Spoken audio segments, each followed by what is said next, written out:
background is kind of in improvisation on the music front, so I kind of warm to the more organic, in the moment approach when possible. And you got to take good with the bad and the ugly, and these things happen at times. So hopefully that ain't gonna happen again for now, and we can follow on from close-ish to where we left off. So I was looking at the meeting Zelensky had with his European backers earlier today, and there's just a little bit more I want to touch on before going back to the LBC story.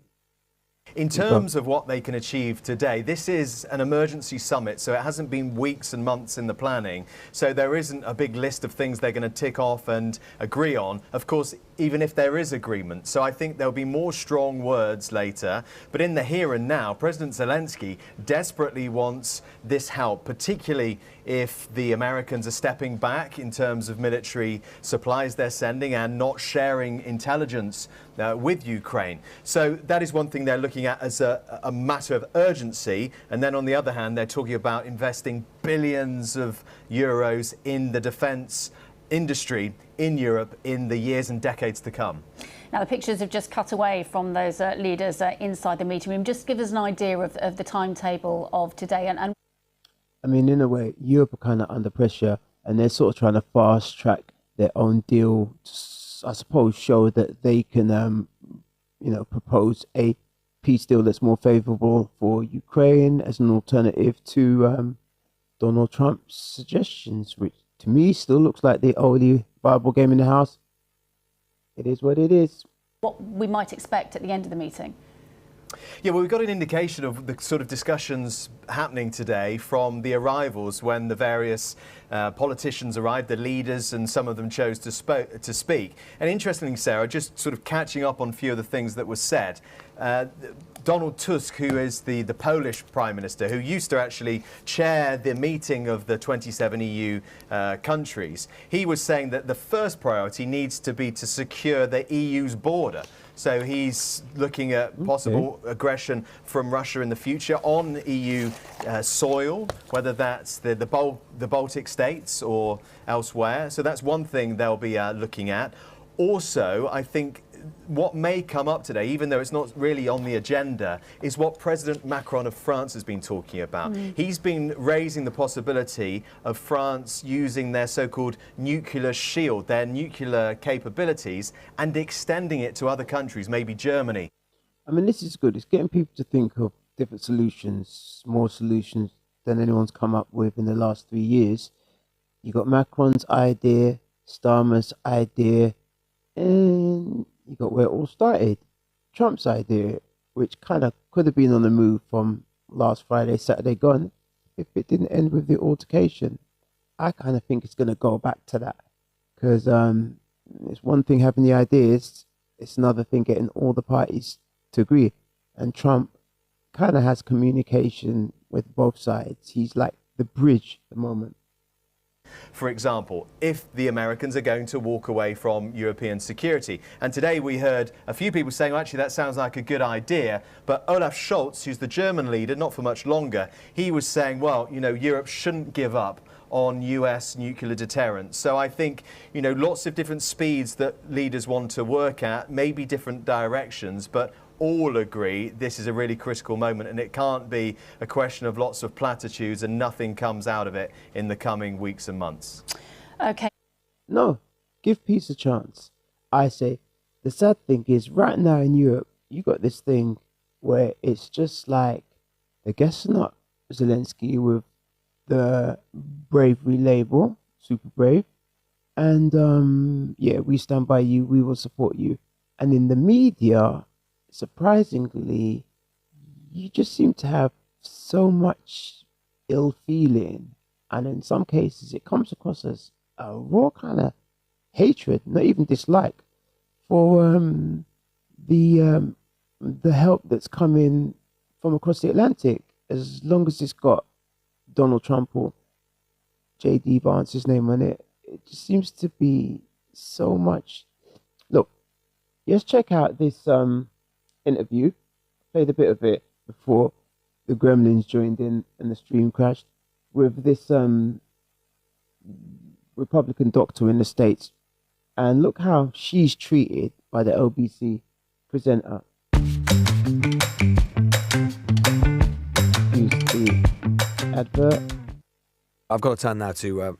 So you got, I think his name is Luz Godot, conducting the interview. And it doesn't even let the lady finish any questions. His mind is just so made up, and the dislike or anything in support of Zelensky and anything Trump related, it's just overflowing. Let me know in the comments if you noticed this as well. One positive thing, there was a good caller who came after this lady, and I don't think the presenter expected him to be voicing the opinions he voiced. As promised to Dr. Jan Halper-Hayes, former global vice president of Republicans overseas, as advisor to Donald Trump's 2017 transition team. Dr. Halper-Hayes, thank you so much for joining us this morning. Do you understand why so many in this country and in Europe more generally would have seen what happened in the Oval Office as an attempt to humiliate President Zelensky and be repulsed by it? Well, if they watched all 53 minutes, then I don't think they would have that feeling. If they saw clips of it, which of course will be clips of J.D. Vance and Trump being very angry with Zelensky, then of course they would come to that.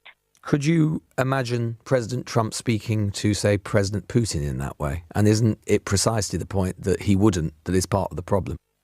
Yeah, I said this before the whole thing crashed with our gremlin friends. I don't see President Trump finding himself in a position where he'll have to speak to Putin in that way. Therein lies the key. Zelensky shouldn't have even been nowhere near finding himself in a position where any of that would have had to have gone on in the first place. Well, if President Putin pushed him the way Zelensky pushed Trump, what did Zelensky do? What did he do that was so egregious in your view? Well, one is that he started litigating the 2014. He said, I don't want a ceasefire. He said he wants peace repeatedly. He just doesn't want it on Russia's terms, which you'll understand because Russia invaded his country. But he said, I don't want a ceasefire. He made that comment to Trump. He said he doesn't want a ceasefire if he knows that Putin is just going to renege on it a couple of months later, which is fair enough, isn't it? Because he's done that repeatedly, you will accept. Exactly. No, not exactly. I mean, the point is that, of course, anyone wants a ceasefire, but there's no way you can't say this anchor, this news host is not being combative to his guests.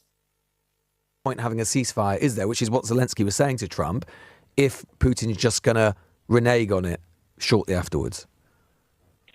And Trump was saying, how do you really know? I mean, if you're really coming from that position, that no one can guarantee anything. But if you don't move forward to get something into an agreement and then be able to put the right security. But what has Putin said that gives you or President Trump any indication at all that he even wants a ceasefire? Putin has said he doesn't want a ceasefire at this point.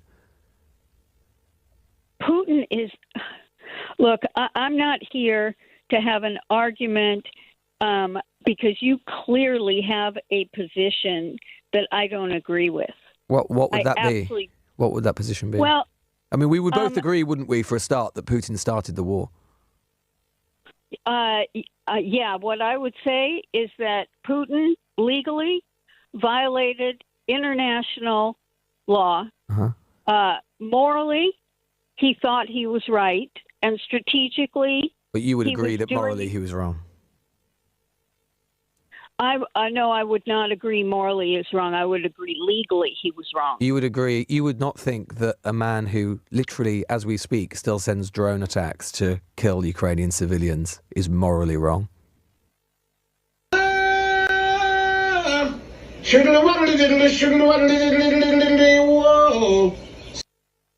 Oh, and you Sorry, think folks, I just that Ukraine isn't doing anything to the Russians? Excuse me, I just had to interject there. Ukraine didn't invade Russia. Russia invaded Ukraine. That you wouldn't agree that was morally wrong. Okay, all right. You know what? That is 3 years ago. Right. So if we were sat in 1942, would you have been on the radio going, "Look, don't worry about"? I don't get this argument. It always comes back to 1945, 1942, 1939. How long ago was that now? They don't take the debate or the argument from the present, where we are now. Hitler invaded Poland 3 years ago. You know what?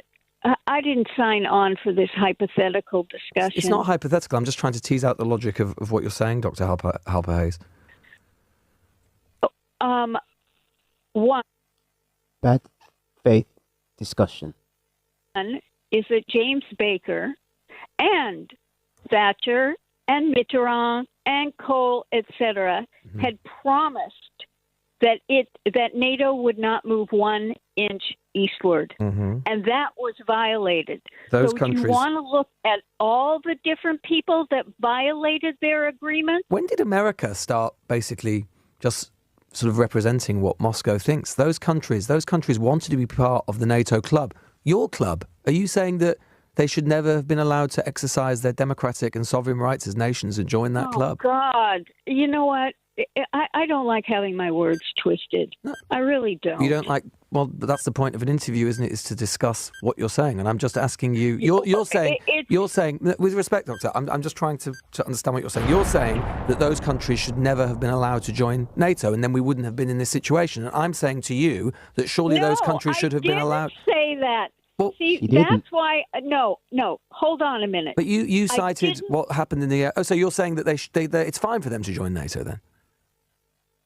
You see, he's used to sort of getting people all tongue-tied, tongue-twisted, and, kind of pulling some kind of Jedi sort of intellectual gymnastics on a not very intellectually strong thinker. This lady here, she's clear-minded. He can't pull that one on her. He's going to get frustrated. I didn't say any of those things, and I don't like when someone tries to give words and interpret without understanding. I'm done. I'm off. I don't like you. Okay. Well, that's fine, Dr. Halper Hayes.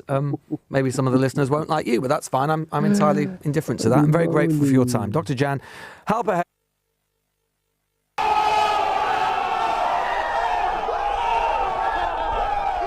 He's there, former global vice president of Republicans overseas. Apparently, I'm not going to be on her Christmas card list. Maybe I will be with Oliver in Harlesden, though. Oliver. Yeah, good afternoon. Good afternoon. Good morning, still just about. Good morning. What a disrespectful, low-life leader is Mr. Zelensky. Oh, my God, this guy. A low-life?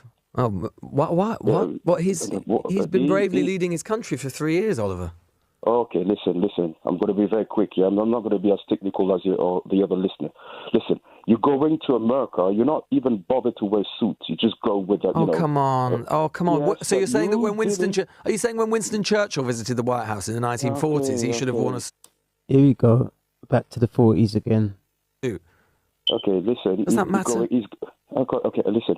He's going to see the most powerful leader on the planet. Yeah. Come on, have some respect.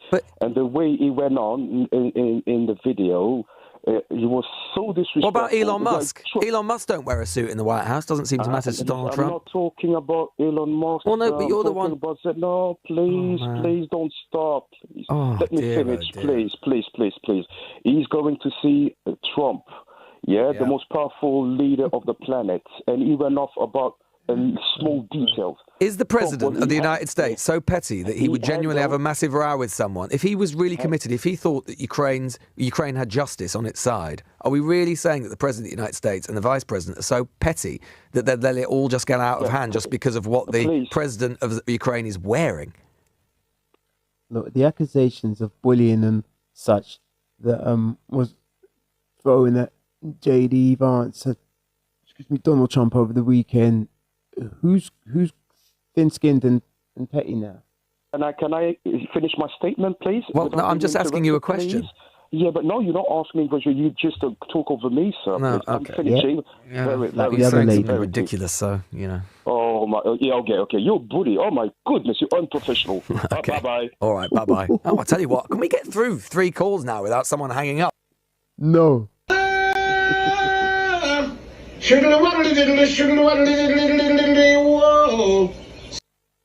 Now, the next one I want to look at is this interview with it's about Andrew Tate. I'm not sure if it's worth looking at a bit of what Piers Morgan had to say in this show. No, we'll go straight to the TYT show because yesterday they were again less than. Well, this is not really about good faith as such. Squarespace. This is just pure bias. Communism, as we've... And the Casparian and TYT, even Jenk, I kind of flow with some of their arguments and shows. Other times they seem to descend into pure political entertainment. That's what I describe it as. And it's just character assassination and name calling, which you kind of get all over the media. Although the way they kind of hold themselves, you'd kind of think they're more fact and politically, accurate and more on that line of discussion and debate. Not the case, as you'll see with this clip. Understood it and tried very hard to fight against for so long. The basic premise is that you find the man and then find... And listen, I'm not no supporter of this person, that person. I'm definitely a supporter of things that make sense and a balanced argument and fair treatment where possible. Andrew Tate's got a good point here. He's got dual citizenship, so he shows up in the States. It's his country. You're going to hear a comment that Anna Kasparian makes, and it's kind of racist to me. And it's not a word I use too often or bring into the narrative lightly. She says, are you going to hear it? Something along the lines of, get out of our country or something like that. And I'm thinking, he's got an American passport. It's as much his country as it is yours.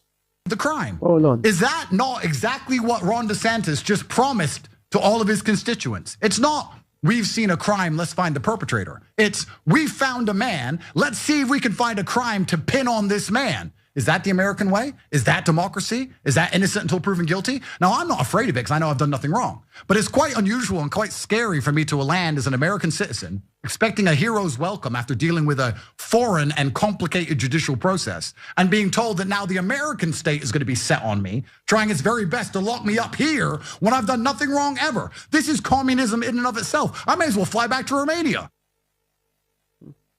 Yeah. I think you should leave. I think you should fly back to Romania right now.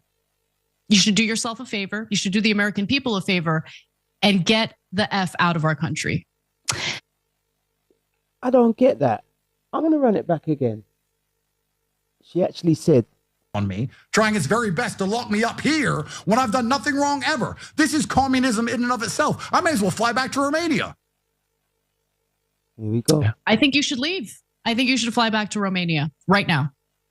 You should do yourself a favor. You should do the American people a favor and get the F out of our country. Now, alleged rapist and sex trafficker, Andrew Tate. Whose country? The guy's got dual citizenship that includes an American passport. Is it not as much his country as it is yours? Is accusing Governor Ron DeSantis of Florida of communism. Okay. After receiving a less than warm welcome from the Florida governor upon landing in Fort Lauderdale, that's the airport I typically land in when I visit my family in Florida. I'm disgusted that Andrew Tate has ever been at that airport. Nonetheless, at a press conference on the day that the Tate brothers arrived in Florida, Ron DeSantis, to his credit, said that they were not welcome in the state, which Andrew Tate apparently did not appreciate, John, and he's even more furious now that the Florida Attorney General has officially launched an investigation into him and his brother. Tristan is his name. Now, AG James Uthmeyer, who actually used to be DeSantis's chief of staff, said Tuesday that he had directed his office to work with law enforcement last week on a preliminary inquiry into the two men. He says, based on a thorough review of the evidence, I've directed the Office of Statewide Prosecution to execute search warrants and issue subpoenas in the now active criminal investigation into the Tate brothers. He directed law enforcement. Listen, I'll just say there's a lot more to this than meets the eye. And, well, it's worth trying to find some detail inside all the accusations and potential ulterior motives. A lot of people, when it comes to Andrew Tate and his, profile across the social media world, a lot of people just repeat what they hear and form a kind of dislike for the dude, quite similar to the Trump derangement thing. Well, you reach your own conclusion. Let me know what you think in the comments, what you think of some of these subjects. The whole super brave Zelensky, European narrative, we stand by you to the end regardless. The way they're reacting to J.D. Vance and Donald Trump. And now this Andrew Tate get out of our country thing, where, as, it's his country as well. Who knows? We'll keep watching the space. For now, you've been with myself on New Idea here at Corner Speak. Thanks for spending some time here. And be good, be safe, be creative. As usual, we out. You been unfairly charged or conned by a company? I just want to do a quick word from our sponsors before I forget. Small debts. If you're based in the UK and you've been scammed by anyone online, or you've got a rent deposit you have coming back to you and someone's refusing to pay, or any kind of money issues that you're just reaching the end of your tether with and you need some support, Small debts know what they're doing. They'll hold your corner down for you and they will get that money paid. Above all, check this out. You been unfairly charged or conned by a company? At Small Debts, no company is too big and no debt too small. Small Debts is here to help. See you later.